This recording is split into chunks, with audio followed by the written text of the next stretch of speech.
Hi, it's Chelsea, hopping on again to remind our listeners that Quiet Connection is on Patreon. We could really use your support to help us continue creating content and spreading awareness around postpartum mental health.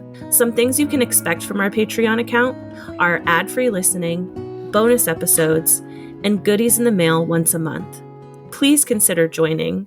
You can find the link on our website, or you can visit patreon.com. Thanks so much. Hi, welcome to Quiet Connection, a podcast dedicated to ending the stigma around postpartum mental health. I'm Chelsea. Today I'm chatting with Rebecca, a mom of two, who shares how her journey through parenthood has been impacted by her evolving relationship with her partner. Let's jump right in. Hello! Today I am here with Rebecca. How are you, Rebecca? I'm doing well. How are you? I'm really good. It's great to see you. It's great to see you on this super rainy day, even though it's stopped a little bit here. Yeah, we're supposed to be getting this crazy flooding, but I think we're avoiding it up in my area at least. You've got two kiddos. I sure do. My older is turning 5 in a few weeks, and then my baby here is 5.5 weeks. Months. Oh my God. Yep. See, there you go. That's okay. The lack of brain power can be real some moments. That's mom brain. Yep. I thought I had an appointment this morning at 8 a.m. that I logged on for, and it was like, oh, that's tomorrow. And I was like, oh, cool. Yeah, mom brain. Oh, it happens. So Rebecca and I met through a music class that we took together with our kiddos. And we sat next to each other, and my kiddo was sort of obsessed with staring at your kiddo all the time. And likewise, anytime your baby turned away, my baby was like, what's happening? Why are they ignoring me? And I'm like, girl, we're all under one here. It's going to happen. Yeah, it's going to happen. Yep. And it's crazy how big they both have gotten in such a short time. I know. It's so sweet. So tell me a little bit about you, who you are. So my name, as you mentioned, is Rebecca, and I'm new to Vermont. Actually, maybe not so much anymore, almost 4 years in Vermont. So I'm not sure what it means here, but in New York, where I'm from, if you're an outside of New Yorker and you've been there for 10 years, that means you're an official New Yorker. Okay. But I'm not, I think here it's almost stricter. You need to be 70 years deep to be considered a Vermonter. Oh yeah. You got to be generations deep. Generations deep. So anyway, we moved up here 4 years ago for a change of job for both of us, meaning me and my husband. My husband was a teacher in the Bronx, and then wanted to kind of move into the administrative realm. We were living in a 1-bedroom apartment with my older daughter, and we got some hate mail from neighbors about her not sleeping at night, which obviously was talk about postpartum anxiety and all of it. I was already sleepless, new mom, 1-bedroom apartment, complete change of life. And I get this hate mail from our neighbors. And so we're we got to go. We have to go.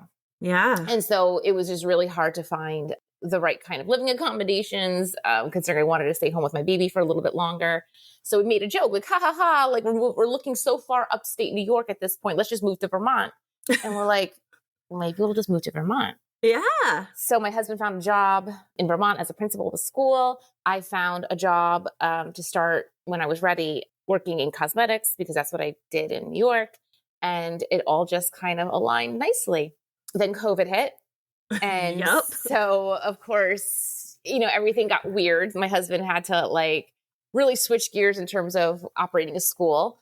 I had to stay home just because of what, the nature of my work was. And then my older daughter was home because she was in daycare and the daycare closed. Mm-hmm. So the three of us got really cozy in our apartment in Burlington, bigger apartment than the New York apartment, but still an apartment nonetheless. Decided we need to move once again and bought a house here. And got ourselves a little more space, a little more breathing room. We thought that would be really good for us, just family-wise, and kind of took it from there. At that point, I think Lily, my older daughter, started going back to daycare at that point, pretty sure they reopened, with super, I don't know, all those restrictions or whatever. Yeah. And I got pregnant. And we were so excited, and it just felt like, okay, everything's going back to normal. Like my daughter's going back to daycare. I think my husband's school had reopened full time at that point. I was pregnant. I was back at work, like part-time, like, the hybrid remote in-person situation. And I had a miscarriage. And it was the type of miscarriage, all miscarriages are different and hit different and the whole thing. But it was the miscarriage where there was a heartbeat for about 10 weeks. Very, very weak heartbeat, but you could see the baby taking form. And then we got blood work back at one point, and overnight I got the note, like, the blood work has dropped, all the things that you look for in the blood work has dropped so much, like there's not going to be a heartbeat next time you come in. Yeah. And it just crushed me. It crushed me because I fell in love with these little like ultrasound images and the little heartbeat that could, and it just made me sad. And I think part of where all this postpartum struggle kicks in is, I had the postpartum anxiety with my daughter, my first daughter, with like the sleepless nights and the worrying about SIDS and all that kind of stuff. And then I started to feel better once we moved and once I got pregnant again. And then the miscarriage happens. And I just feel like my husband wasn't as upset about it as I was.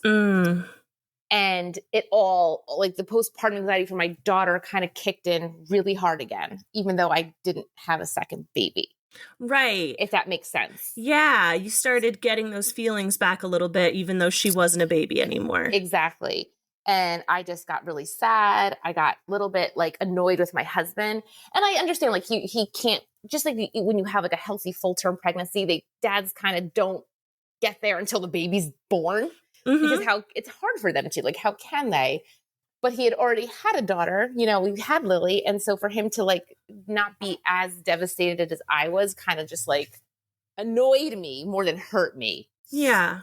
So that's kind of where like my second stage of the postpartum journey kicked in. Then about 10 months later, I got pregnant again. Okay. But this time I had another miscarriage. Oh my goodness. Yes. And they called it a chemical pregnancy. Okay.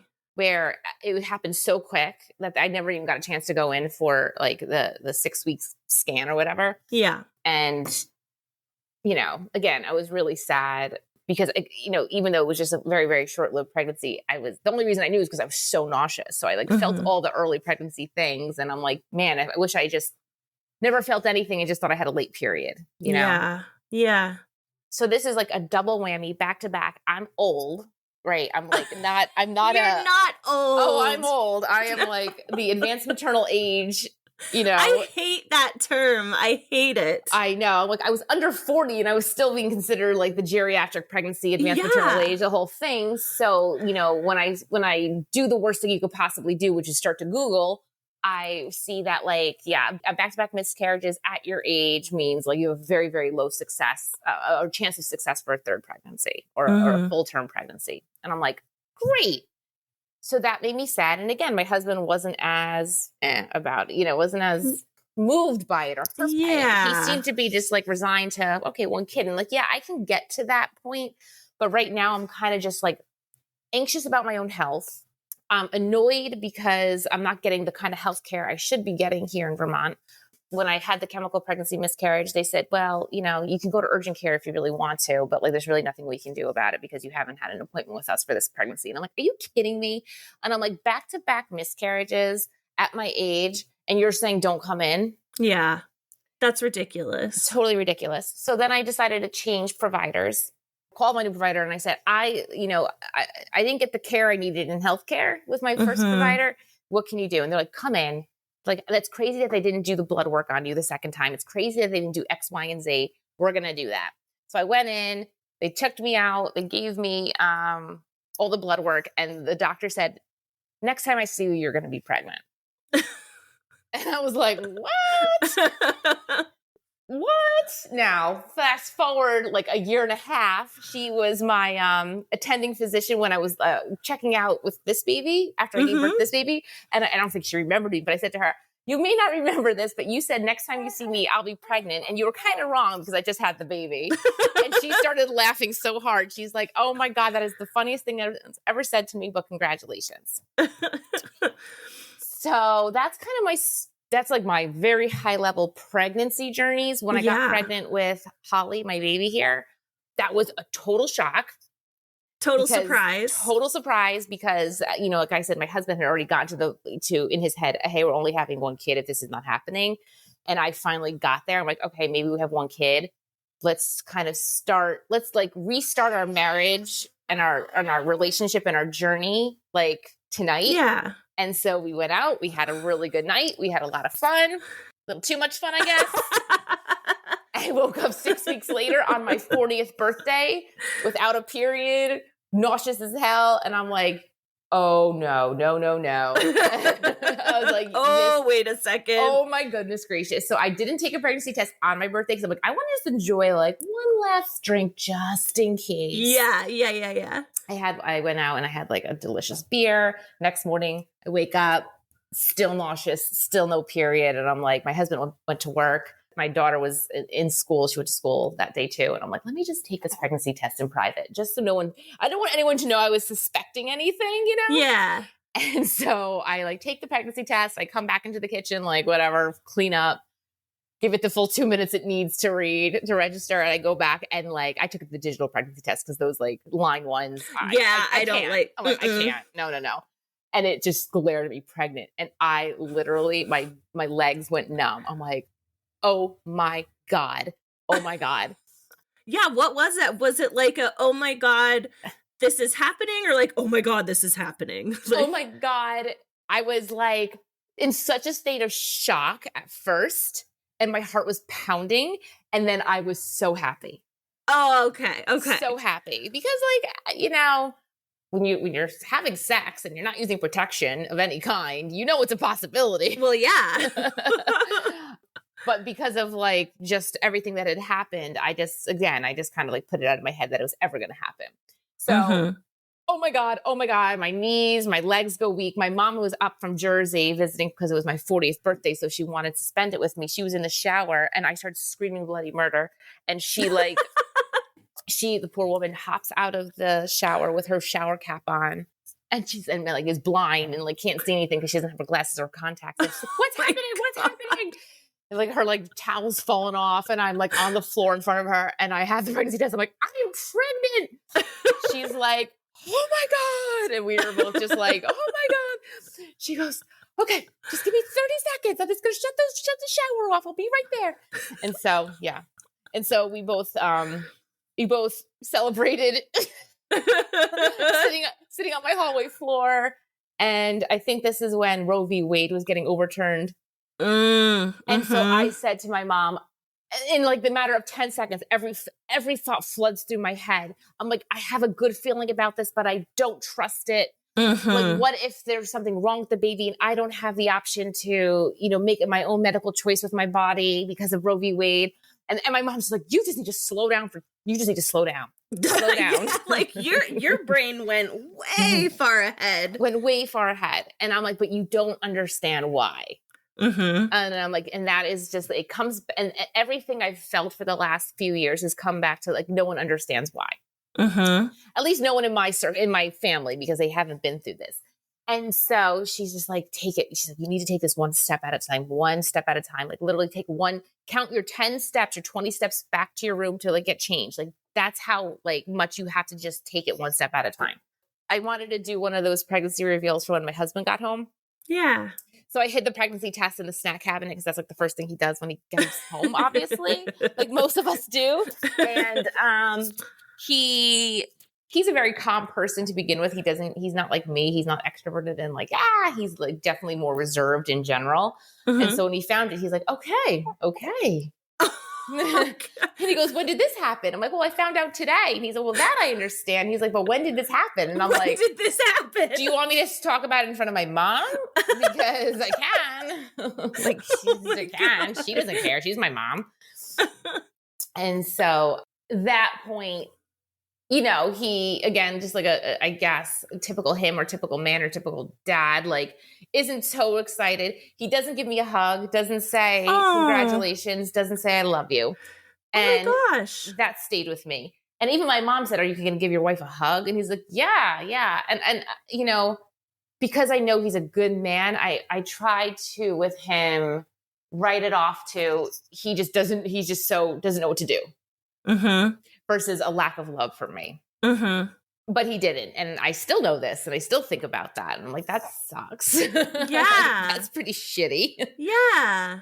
And no, if I think I may have mentioned it to him at one point, and he's like, I was just so surprised. Like, you didn't, how has this happened? Like I was such a right. Like shock. it wasn't something that you guys have been like, we're trying for a baby.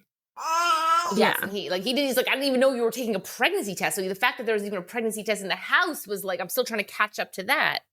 And I'm like, all right, well, and maybe this is where social media doesn't do us justice. It's like you sometimes see these women show their husband the pregnancy test, and the man like picks her up and like swings her around and that whole thing. And I'm like, my husband didn't even didn't say a thing. So that happened. So then I call my provider, and they're like, and I explain to them, I remind them, I'm like, hey, I have the geriatric age here, and I had two pregnancy losses. So they take me in real quick, and and when I'm in the waiting room, I'm fine. And then when I get into like the actual sonogram room, they said my blood pressure like spiked, because then I'm like, well, yeah. And he doesn't hold my hand. Oh my gosh. He doesn't do much. And I'm like, okay, I'm going to decide again to chalk it up to, he just wants to is he thinking through his mind?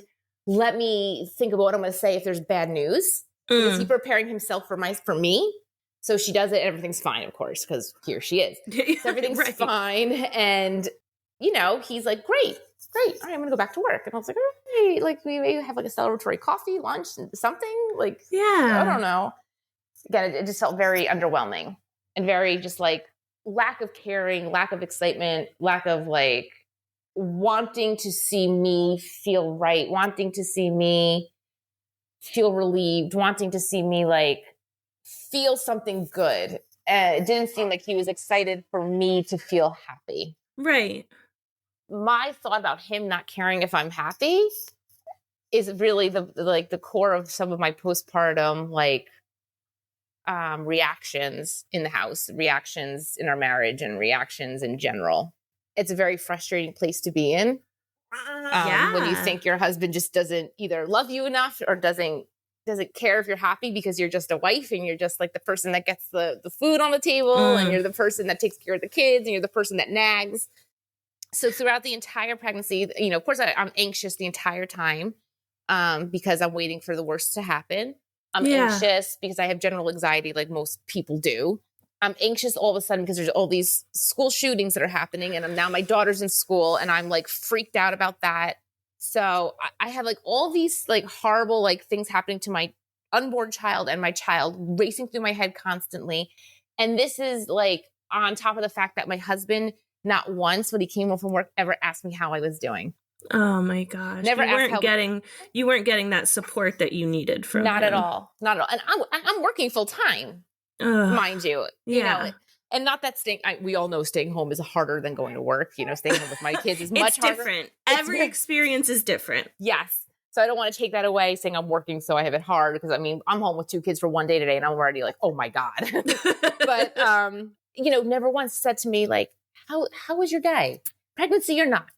How was your day at work? Anything interesting happen? Did you any funny stories? How are you feeling? How does check in with your feelings with the baby? None of it. Never happened. Was it like that before you were pregnant, even before you had your first? Yeah. So that's kind of just his personality. He's not a verbal connector. He is not a verbal connector. He is not. And that's a really good way of putting it, actually, because I remember when we were dating, and he's not a bad guy. You know what I mean? He's a good-hearted person. I know he lacks that ability to ask how you're doing. Okay. And so when we were dating, I think it was around Christmas time, and I was like, what's your favorite Christmas tradition or song or whatever? And I was asking him, and he was like, oh, I don't know. And he answered the question, and he didn't answer it back to me. And I'm like, isn't that just kind of how it goes in conversation? Right. I like this. What do you like? Oh, I like that. Oh, how about this? That's how it That's literally what conversation means. And he like never asked me back. And then and that was like the first time I'm like, like, has this happened before? And I'm like, oh my God, I don't think I didn't want to say I don't think he cares, but I'm like, I don't know if he has the ability to like show curiosity about me. Right. Like it doesn't occur to him to ask about the other person. Yeah. Yeah. And so I'm like, okay, like maybe like, and then again, I say to myself, all right, well, maybe it's like Christmassy things. Like maybe that's just not like something he cares to ask me for, and let me just say, he is such a good man in so many ways. Like, and that's why I married him. Like he is very loyal. He's very dedicated. He over worries about things to make sure that like he can provide for the family or that like he can make sure the kids are safe. Like he's very good. But I think just when it comes to me, he like, I'm like the last thing to be on his priority list. That's hard. It's hard. So fast forward from that Christmas conversation back to my pregnancy with Holly, never asked how my day was going, never asked how I was feeling with the baby. I would have appointments that he wouldn't go to, which is fine because usually just the quick check-ins. Yeah. And he knew it's on the calendar, but like, you think he'd send me I understand you can't pick up the phone in the middle of the workday. I get it. I'm not like that crazy, but like, he didn't like text to say like, how did it go? Are you okay? He wouldn't come home and ask me. Like, I'm like, told him like he would come home and not ask. And I'm like, the first thing out of your mouth should have been when you came home, how did your appointment go? Yeah. And if I didn't answer, the second question should be, how did your appointment go? And you take me and you sit down and you hold my hand and you ask me. Instead, you come home and you lay on me the problems that you had at work. I'd rather me be your sounding board with some of these things and you telling the wrong people these things. You need to let me do this too, or at least show me that you care a little bit about me and not just about you. Yeah. And that's how it feels. Like it didn't feel like a partnership. No, it doesn't. And it's a strange dichotomy because how do I put it? I don't want to say I don't think he cares about me because I don't think that's true. But like I said, I don't think he cares about me as a human, a person enough, like as Rebecca enough to like show curiosity and show caring about me. I think it was appreciative that I'm here to do the things that need to be done or that are getting done. And I definitely had some outbursts during my pregnancy at him. And I'm like, you don't know how good you have it. I would say to him, like, you don't know how good you have it. Like, tell me one thing that you have to worry about when you walk through these doors or out of these doors. Tell me one thing. You have food in on the table. You have food in the refrigerator. You have clean, warm towels. You have sheets that get changed. I'm like, what is it that you have to worry about that you can't like show gratitude to me knowing that I do this for you? Right. Your needs weren't being met.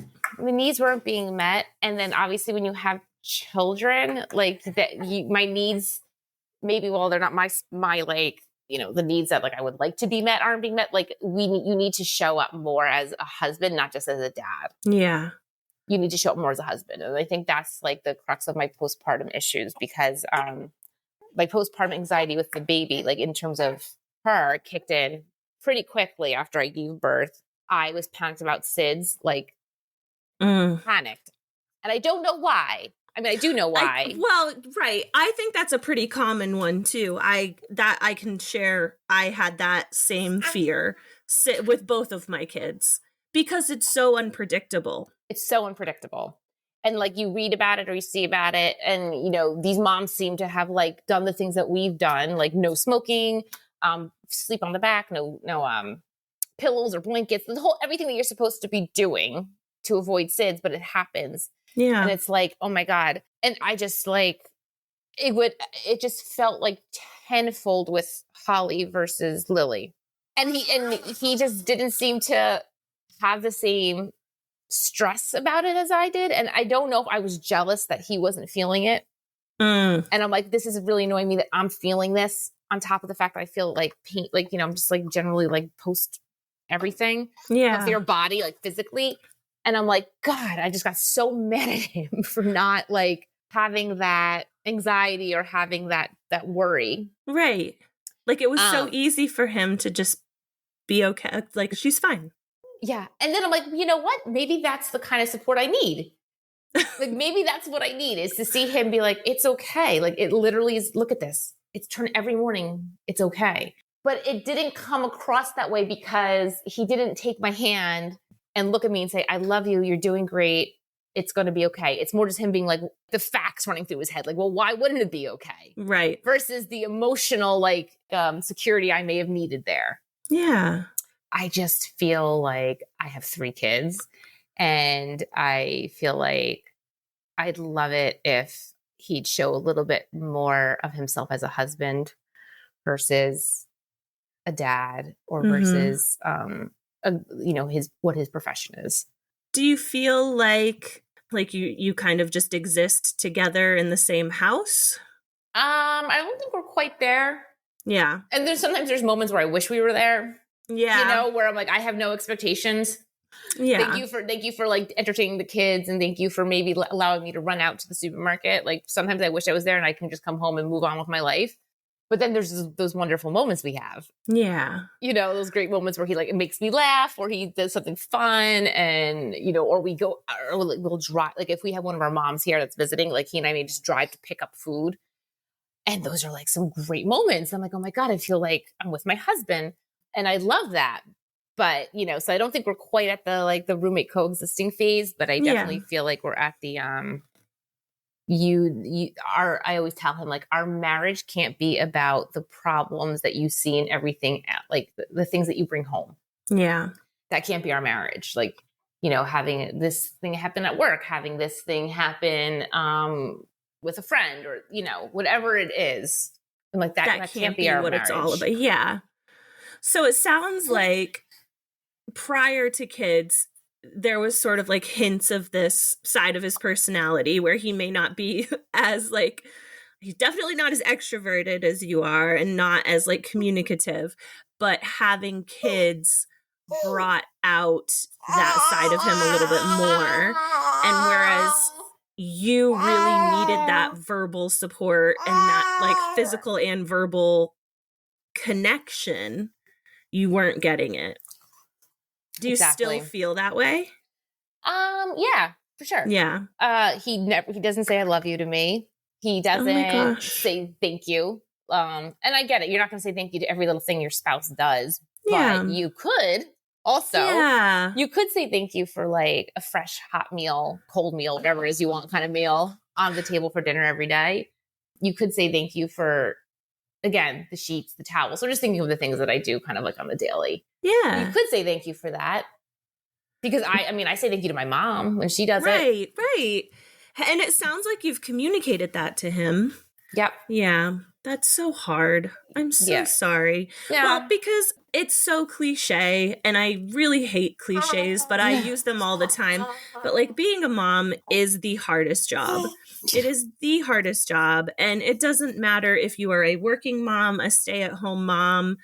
Being a mom is the hardest job. And being a mom and being a partner is so complicated, and you need to feel appreciated, and you need to have your cup filled by someone. Exactly. And when that someone, when you wish it was your partner and it's not happening, that's so difficult. It's so difficult. And, I try to be sensitive to it, sensitive to who he is as a human. Like, if he is just not the kind of person who can do that because he never heard that. Yeah. Like, that's a very hard nut to crack for me, Yeah. And I've asked him, I'm like, can you go to therapy? Can you go? Like, because I think the things like, and it's so layered and complicated. I think some of the things that he's comes home with to me, I'm like, yeah, the story is the story. And the end of the story is, okay, like the person needed to reword the email to me. Okay, that's like the real problem. But all the layers that you add into it are so not about that issue. Right. There's so much about like the anxiety that you have to my husband, like that you have, the anxiety, the distrust, I don't know, whatever it is going inside of his head. That's more of the issue that I see. Not that the person didn't word the email correctly or didn't hit send on time. Right. Because who cares? Like, who cares? We all do that every day at work. We all literally mess up all the time. And it's like, okay, that's not a story. That's not a story. That's just a thing. So like, maybe you need to go to therapy to just sort out whatever is like whatever's going on in your brain that's stopping you from being able to like put that story aside and come home happy, ready to have fun, and ready to show us love. Right. Like there's something going on that you need to sort out to make this all here more fun and better. And a priority. And it's like crazy. No. I'm crazy. And I went to therapy. I did. Because of all the postpartum things and because of his behavior. And I'm like, this could be a good modeling opportunity. Right. Like, look at, I'm going because I recognize that like, because of my postpartum anxiety and the school shooting things that are stressing me out. And like my husband, that I'm like finding it very hard to communicate. I'm going because I find myself lashing out at everybody in this house. And I know that's not who I am or what I want to be. Right. So let me go try and fix this and try and like figure out why I'm angry or lashing out in this postpartum journey of mine. And maybe you'll do the same. We don't have to go to the same therapist. They usually don't want you to anyway. No. Because they're going to like, No, that's a conflict of interest. Yeah, start slipping them money. Like, tell him it's his problem. Tell him it's his problem. Oh my God. So, like I'm saying, this is very layered and complicated and all that, but it's also, it's a lot. And I always joke with him. I'm like, if I can't get you to put breathe right strips on so you don't snore at night, I'm sure as hell I'm probably not going to achieve the success and the other things I want you to do. Right. Oh my God. Snoring. That could be its own podcast, right? Oh yes, it could. My husband just got a CPAP machine because it was so bad. That's the other thing I'm like trying to send him to. You need to get a sleep study. Yeah, please do it. Oh my gosh. How do you think that the relationship between you and your husband has sort of impacted you as a mom, like your ability to mom and parent your girls? It's funny. I sometimes feel like if he has a long day or isn't home for the evening, not because he's like, whatever, he has plans, is working, I'm almost a better mom. Because my attention, because he's not sucking all of my energy and attention with all of like his anxiety and his like talking and his not even stories, like his need for attention is gone. Yeah. And so I can actually like, it's a calmer, quieter home. I don't get as worked up because I'm not getting annoyed the fact that he's not asking questions to us. He's telling his own stories versus asking us questions about our day. So I'm almost like a better parent. Do you feel like you connect with the girls a little bit better because you're more emotionally available? Yep. Yeah. Yeah, I do feel like I'm better. I can connect better to both of them. I mean, Holly, the baby, she's on my breast all day long. So like, yeah, we're connected. We're good. But at least with Lillian, I get, especially because she's been in daycare or school since we moved here. And, I learn a lot more about her when we have these like long stretches or moments together. And it's really nice. And we'll have like a meal together. If I put the baby down for a nap or to sleep, Lily and I will share a meal together. And it's just, it like fills my heart so much because we'll have these cute little conversations and, I can see how much she's grown over the last, few months and everything. But then when we have meals with my husband, he dominates the conversation with his, and he's not, trust me, this guy's not a dominating guy. He's not a machismo guy. He's like, just a good kid, from the city. Yeah. Good kid from the city who's got like a lot of something going on and it lacks a lot of, social skills, emotional intelligence, ability to connect with his wife. But he's not doing it because he's like, I'm the man of the house and listen to me. He's doing it because he can't stop himself. And then I'll say to him, I'm like, you need to ask Lily questions about her day was. You have to do this because she can't sit here and listen to you complain all the time either. Yeah. That's not good for her emotional growth and her intelligent growth. Like you need to ask her questions about her day. And it doesn't matter what question you ask her. I know. I was going to say, what is his relationship like with the girors? Of course they're obsessed with him. Of course. I know. I feel like all kids are obsessed with dad. And that goes to like the dichotomy of everything. It's like he's such a good dad because he is calm and doesn't worry about the things I worry about. And they probably sense that from him. Like it's easy to just like do things with him because he's not worried in a constant state of worry and anxiety and like stress about what's going to happen to my children. He doesn't worry like I do. So they probably get feel that. I'm sure they feel that like calmer energy in terms of that space with him. Yeah. But they like Lillian is like obsessed. There's like such a tight relationship. Like he puts her to bed every night, you know, and she loves it. And they snuggle in bed and like, you know, they pass out together sometimes. So like, you know, and like I said, he's a great dad, but he's not he could be a much better husband. So they have a really good relationship with him. And the Christmas tree shop is closing, as you know. So I took both the girls the other day to like load up on things. And I know I should do that. Oh, you have to do it. Because I went on Saturday and it was good. And then yesterday I went, it was like slim pickings. I'm like, oh my God, it was 24 hours. So on Saturday, Lily goes, Mom, she's like, don't worry. I won't tell Dad about this. And I was like, well, thanks, Lil. And she's like, because I know he doesn't like when you get all this stuff. And I'm like, well, Lily, I've never gotten this much stuff. I mean, like, give me come on. So then yesterday morning, I hear like go into our room and I heard her go, Daddy, just want to let you know, Mommy bought that stuff. I did not. And I was like, first of all, you ratted on me. Second of all, it's because it's Daddy and you want to make sure that you're in the good with Daddy. I know how it is. She's like, Daddy, I did not do this. No, Lily does no wrong with Daddy. And I was like laughing so hard. And I'm like, great. She sounds so much like my Lily. And so my oldest is named Lily too. And that is she would be like, Mom, Daddy would be so mad if he knew we went shopping today. I'm like, well, listen, we're going shopping for things we need. You don't need to worry about Daddy freaking out about us going shopping. That's what I said. I'm like, this is all stuff that like we need. Like this isn't like, and like we didn't probably. I'm sure we don't need any of it. And I'm like, this is important. This is important stuff. They're going out of business, Lily. Like, you don't understand. Yes, I was like, this sweater weather sweater that I'm buying at 50% off is 50% off, and that's why it's okay. And someday you're going to understand why this is okay. I will pass this down to you. Oh my God. Oh my God. That's so funny. Oh, I know, right? So they have a great relationship with him. He adores them, even though he says to me sometimes like, well, you wanted them. And I'm like, well, F you.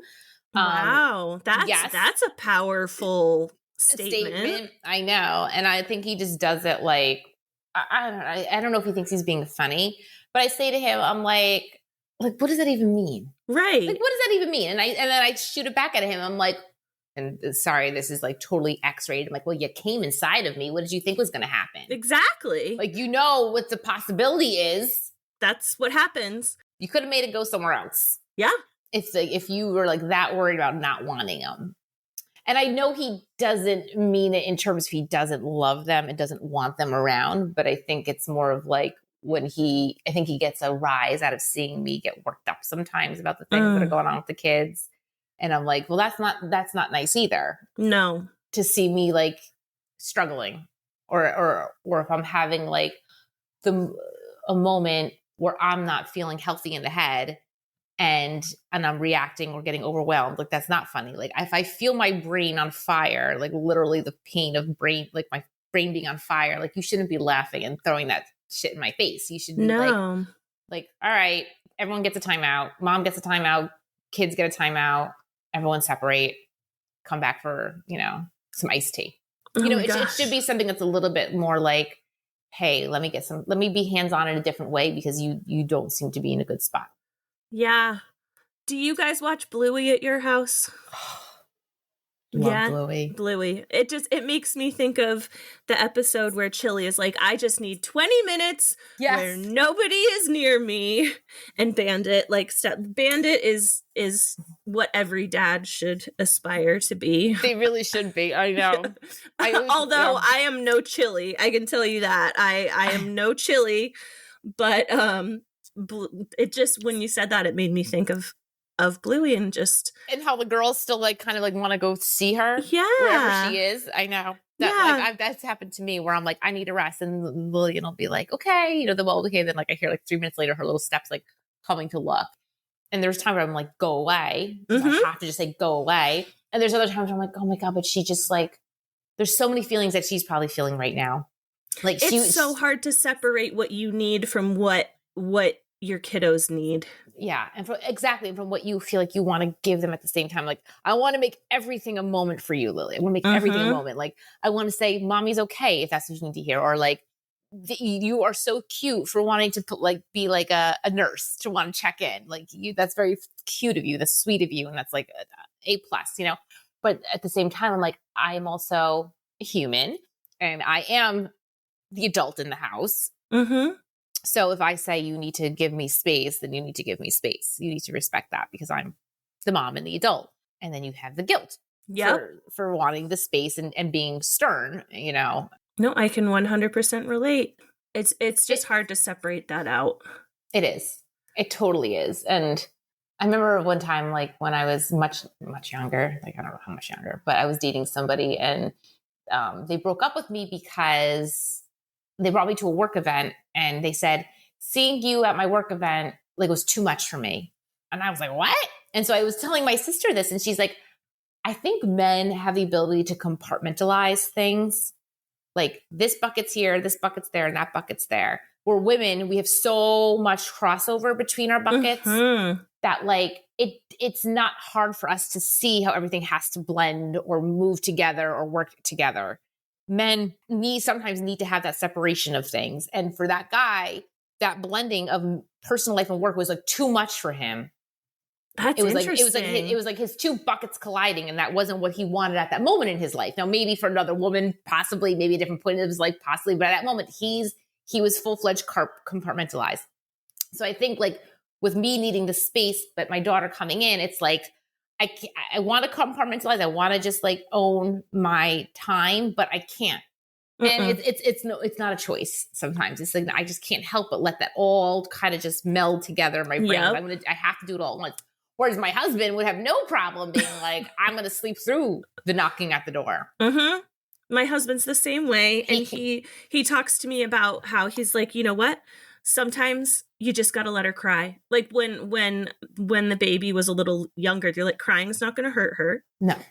And sometimes you just need to put her down and let her cry and walk away. And I couldn't do that. So hard. It's so hard. And we're not programmed to do that. No, we're really not. No. And I don't know if it's like this for you, but for me, this probably has to do with a lot of like healing my own inner child or whatever. But like, I don't want my kids to grow up and be like, my mom wasn't there, or like my mom was in her room because my mom was always crying, or my mom was always mad. Yeah, right. Like, yeah. So it's hard because we're being told now, and it's true, we need to take care of ourselves. We can't take care of anyone else if we're not taking care of ourselves.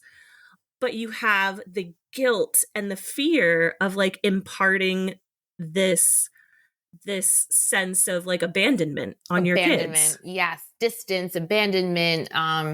Just because you're walking away doesn't mean you don't love them, but that's how you feel like it's showing that way. And, that's like I could do a whole other podcast about my relationship with my daughter, Lillian, and how I love her more than anything. And I don't want to put her on the school bus next year because I'm so scared she's going to get teased because she's a kid and because school buses at like playgrounds can be like nasty places. Yeah. And, the Jersey mom in me is like ready to fight another mom if I had to. Like, I'm getting like, sorry, Holly. I'm like getting myself like worked up in my head already, even here. Like don't talk to my kid. Don't look at my kid. Don't touch my kid. Don't mess with my kid.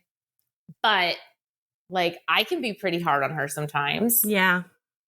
I can be like pretty direct or pretty like, I don't say mean things to her because they're not mean things, but I'm like, will you stop chewing with your mouth open? Yeah. Or like stop rolling around on the couch. Like stop rolling around. Like just sit on the couch. And like I say it like that. And then I'm like, oh my God, like she's 4. Yeah. She's 4. Like chill out, Rebecca. Like chill the fuck out. And I can't. No, and I can't. And I'm so upset that I'm coming across so mad at her because she's the sweetest kid and I'm not mad at her. It's just that those things like get under my skin. Rebecca, it's like you're telling my life right now. Like it's so, just so you know, you're not alone. I say that all the time, but like I think that's more common than we like to tell ourselves because it's the same thing. I don't know how many times a day I say the couch is not a jungle gym. The couch is not a jungle gym. Or like, please stop making that screaming noise. And that you can say please as many times as you want before you go, stop making the screaming noise. And then you instantly feel guilty. Like, I just yelled at you and that wasn't being a gentle parent. And like, yes. So, and my husband doesn't yell like that. No, my husband doesn't yell like that either. I'm like, damn it. I'm like, if you're going to get credit for not doing something, and here, you know, then I get mad at him, you know, the whole cycle again, like, Jesus Christ, like, I'm going to get lambasted for using a strong, direct tone, and you're going to be considered a good dad because you put her to bed. Right. So we both are the default parent in the relationship. We are the ones that are making the big decisions and planning ahead and always thinking 10 steps ahead of what we need before you leave the house. But you see your partner get to be the fun one and get to be the one that they're goofy with and that they're silly with. And it's hard. That's so hard. Or to your point, you're thinking 10 steps ahead. You're one who's like every little thing you can think of, like pull together before you leave the house. And he says to me, where's my wallet? Yeah. Oh, like, God. I don't know. What's the weather today? And I say to him sometimes, I'm like, you and I have the same exact resource to determine what the weather is going to be today. With the same resource. Take your phone out, open the app, look. Yep. Done. What do you think I'm going to do? So I have to do it for you? Look outside. Oh, God. It's July in Vermont. I'm sure it's going to be warm. It might rain. It's probably going to be warm. Like, my gosh. What should I wear a jacket? I don't fucking know. Are you cold? Then put a jacket on. Like, what do you want from me? What do you want from me? Because you're thinking about everything that you need, everything that Holly needs, everything that Lily needs. And you're like, you are an adult. You are an adult and you can take care of yourself. Please take one thing off of my list. Please. And you wonder how they can be like good at work. I'm like, how the hell are you good at work? I know, what happens? What flip switches when they leave the house and go to work? I don't know. I mean, it's like we said, this could be a whole other podcast of how we relate to our partners and things like that. But like, it does affect your mental health and your ability to be there and be present for your family. Like, I don't know. It's hard, man. And when he comes home, first thing he does is snack, starts laying on me, like I said, all the problems of the day, which when I dissect the story, I realize aren't problems or even like great stories. It's just his inability to process it or he has to replay it for whatever reason in his head. Mm-hmm. And he'll like be standing in front of like the drawers that I need, right, to then do it if I'm like preparing dinner. And I'm like, and I'll like, sometimes I say to him, like, why can't you just be more aware of what's going on right here, right now? Mm-hmm. Like, do you think it's a great idea for you to be stuffing your face with cheese while you're standing in front of my knives? For two reasons. But like, why can't you move? Because you see I'm trying to now make your next meal. And then like, I'm mad and I'm near the knives. So like, let's just rethink this whole layout. Oh, God. But I'm like, oh my God. It's just so infuriating. So like, yeah. And then it impacts my ability to like remain calm or focus on the things that I had, like my intention for the day was to like, you know, whatever, like do X, Y, and Z. And then like it all of a sudden like screws it up for me. Yeah. Because he triggers something in me that just makes me so like angry. And you had you had mentioned it when we were chatting back and forth before this, like that you had maybe some like postpartum rage a little bit or like anger. Like, do you think... Yep. So were you this easy to trigger before you had kids, or is it definitely more since having kids? And I don't even want to say easy to trigger because these are things that I think would trigger anyone, but maybe a bigger reaction. I think I'm easily triggered, but in different ways. Okay. My mom said I had like anger management issues, not anger issues. She would be like, you need to learn to manage like your reactions. That's what she would say to me. And in my mind, I'm like, well, but I thought I felt this feeling and like and maybe, you know, at that moment I'm like, but that's how I felt. And I felt like this person needed to see the actual, like what it did to me. Right. Versus like trying to manage it. And she's like, well, sometimes, and I think she was doing the right thing by trying to teach me a lesson. Like, sometimes a reaction isn't necessarily the way that you're going to communicate the best way. Mm-hmm. Like sometimes you have to take whatever's going inside of you and like think about like how you really want this person to understand, like really message it the right way versus just reacting. And that would probably be about, I don't know, whatever it was when I was 20 something, 30 something. I don't know, even know. I can't even remember life then. But now it's him. Yeah. And those things, like just laying the issues on me the second he walks in the door, leaving his shit in the mudroom, leaving Lily's shit in the mudroom when he comes home. Like no one, like they don't pack anything. Like I'm the one who's stuck doing all that. That's the stuff that like triggers me. And that's why, like I said, why I did seek therapy. Because I'm like, I can't feel like I'm constantly mad or angry at my husband and my daughter. I can't feel, I don't want to feel like that anymore because it's not fun for me. It's not good for me. It actually hurts my brain. Yeah. And I don't want that to be, how they think about me as the angry wife, the angry mom. I didn't want that. Do you feel like therapy helped? A little bit. I think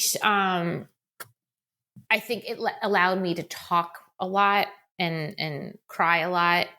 I cried less as each one went on. So that was kind of good, I guess, because I was able to really just, I guess, connect more and understand more what I was feeling and really almost get to the root of it versus trying to just like release.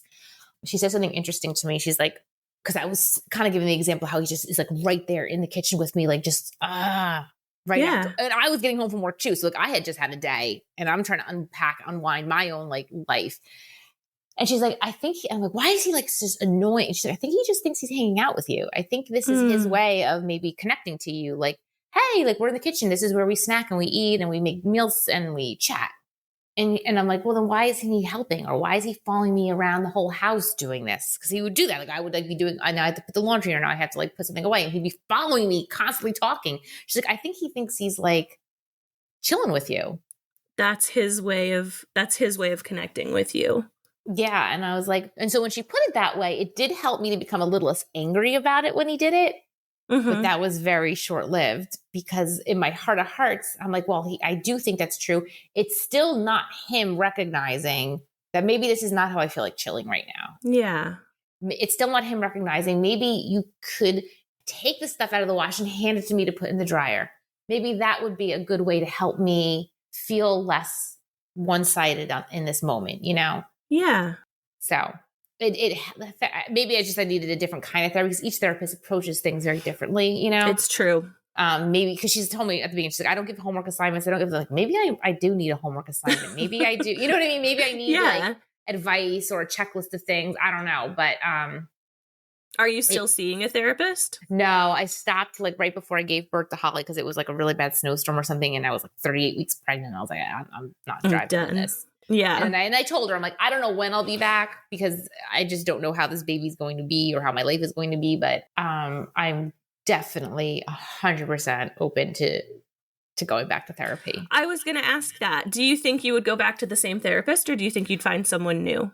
Part of me wants to go back because there's the history and I don't, and maybe now since I've been removed from it a little bit, I can also tell her more about what I need out of therapy. Because I knew I needed to go, but I didn't know exactly what to expect or what was, what I was needing to get out of it necessarily. I just knew I needed it. But now I think it'll be much easier for me to ask questions back or tell her what I need back or whatever. Yeah. So I would 100% go back. I'd go back to her.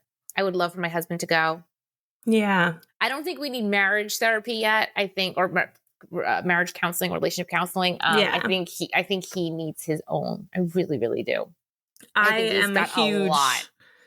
Yeah, I'm a huge. If you can't tell from the Quiet Connection Facebook page, I am a very big advocate for therapy and getting mental health help in general. I think everybody could use a therapist. I don't care if you had the most perfect upbringing. I don't care if you lived the most perfect life. I think everybody can benefit from therapy. I don't care if you don't believe in therapy. I still think that you could absolutely. I mean, what's the harm? Right. It's so good. Just having a outsider's perspective who has no stake in anything going on in your personal life other than to help you process it. That's huge. But then you add in things like mental health issues and sounds like your husband has some things that he needs to process, and he may be using you to process those things, and you don't have the spoons for that. You don't have the capacity at the end of the day to be that for him. And then 100%. And then it becomes, I am not a woman. I am not Rebecca. I am your sponge. I am just the person that's here to do the things that help you get through the day. Right. And while I understand that's definitely part of a relationship and part of marriage, and I've said to him, and I just said it before, that cannot be what our marriage is. Right. It can't be just that. It can't be just that. It has to be more. We have to have some fun. I mean, his mom was here last week. Another podcast, right? Another podcast about mother-in-laws. Yes. And I was we were sitting here chit-chatting, and I said to them, I'm like, oh, my sister and her husband, that we both have children of similar in age. They're all like just maybe 5 years apart from the youngest to the oldest, right? And I'm like, we all want to take, my sister and I were talking about how the two couples should take a trip together in like a couple of years, just somewhere fun and nice, because for my 5-year anniversary and my 40th birthday, I was pregnant. So that like nixed all the plans that we were going to do. Yeah. And then actually I was pregnant with Lily at my wedding. I was like a week and a half or 2 weeks pregnant, like newly pregnant.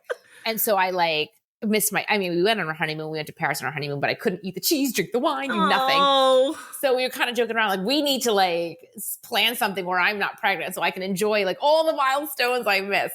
And just take a vacation, because we haven't been on vacation. So once you're a parent, it's very hard to do all those things. Anyway, my sister and I were talking about it, and how the big plan was all 4 kids will stay at my sister's house in Jersey, and all of the in-laws or the grandparents will come and take turns spending a day with them. Yeah. That way we can maybe take a 3 or 4 day vacation.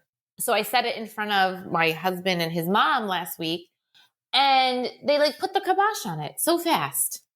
They're like, well, your mom's going to be too overwhelmed to do it. And, they're going to be too young for us to go. Why would we think of it? And I'm like, why can't you find the fun in this? Yeah. Find this, be in this moment with me. What's wrong with that? With you coming to watch the kids for a day? What's wrong with us going on a vacation somewhere fun? Why are you guys making this gloom and doom, terrible, you literally just sucked the fun and the joy and what's meant to be living out of this room. Yeah. You literally sucked that out of the room. So then I said to myself, so maybe this is a passed down trait. Right. Maybe I'm witnessing the link that I've been what the hell is going on here? Maybe your mom is so doom and gloom and wants to find the problem in everything, then that's how you are. It's a learned behavior. It's that fun nature versus nurture thing. I'm like, okay, sorry. I'll put this fun trip to the Bahamas on the back burner that, I thought it would just be a fun dinner conversation at the least, whatever, Yeah. And you weren't even saying let's go next week. You're in a couple of years. I'm fully aware that Holly is living on my breast right now. I'm fully aware of that.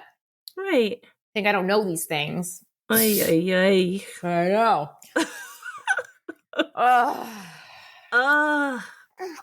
So throughout this, you've sort of mentioned in a couple of different ways that your husband, he didn't share your excitement in the pregnancies, and he didn't necessarily share your worries when the babies were newborns and stuff. I don't know if that speaks to his idea of what parenthood would be, but I'm curious, did you always picture yourself as a mom? And so did you go into this having certain expectations of what that would look like? That's a really good question. I would say becoming a mom wasn't on my short list of things. No. Because Okay. I don't know, I'm a fun person in terms of adult things, right? Yeah. But I'm not fun in terms of kid things. I don't know, you want me to, I don't play with my kids. I'll set things up for them to do. Yes. But I'm not getting on the floor and playing Barbies with you. I'm absolutely not playing Barbies. I'm not doing it. Right there with you. I'll color, because the color to me is a form of therapy, and we're all quiet, and there's nothing I have to like do besides color. So like, because I'm not into kid things, I never kind of like got excited about having kids. But when I got pregnant with Lillian, I was like full in. Like never, I was so shocked, of course, because I was like not yet married. I was like just planning this like beautiful wedding, and then I'm like, oh my God, I'm pregnant. But like I was so happy. I like, there's nothing else I felt like, no excitement I had more than that.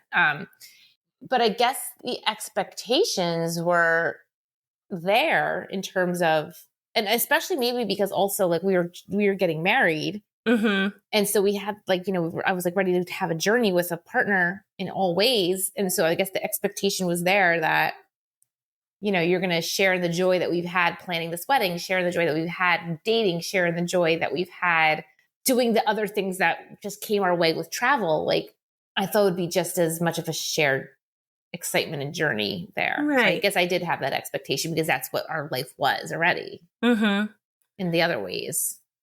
But he sort of came at it a little differently than you expected. Yeah. Yeah. And I guess I shouldn't be too surprised. Hindsight 2020, blah, blah, blah. Because, he told me his grandmother, who really raised him, was the only person who ever showed him true love in his life. His dad died when he was 8. His mom's a tough cookie. But his grandmother gave him this undeniable amount of love. And I think she's the only one who said, I love you to him on like a regular basis. Oh, wow. So, and while you should get that from your grandparents, you should get that from your parents tenfold, in my opinion, the best way that they can. So maybe it shouldn't be a complete shock to me that he didn't see it in his own house as the family unit. You know what I mean? Yeah.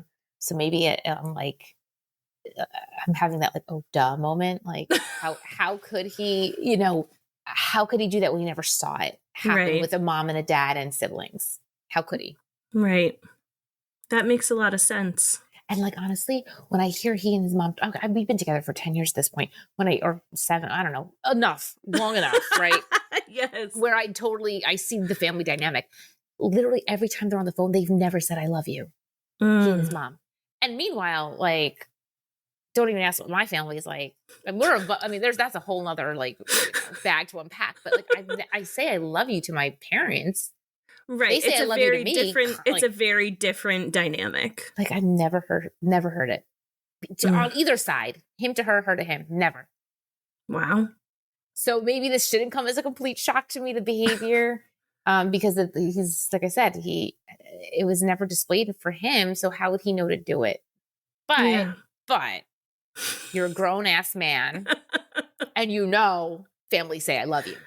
Yes, and you are communicating to him that is something that you need. Exactly. And like now I'm your family, and this is how we work in this family. Right. Absolutely. All right. So I have one final question, and this one always is a little bit complicated.